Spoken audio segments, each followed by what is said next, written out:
Mga bro, big news mula Europe.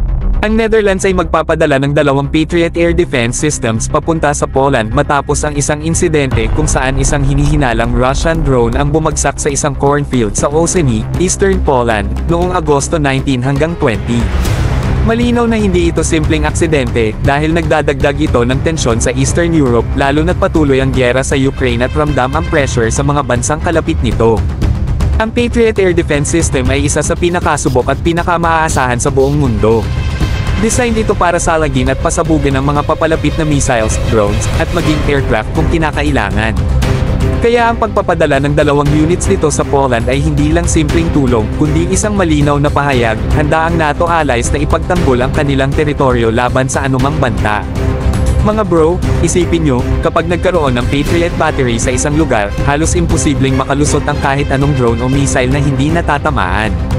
Kung titingnan natin, strategic move ito ng Netherlands.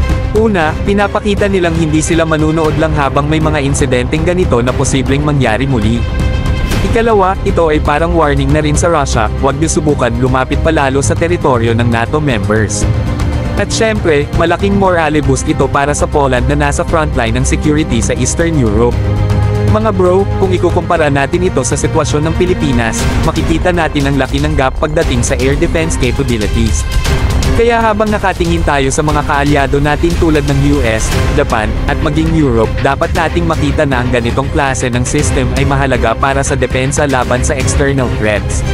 Sana balang araw Pilipinas naman.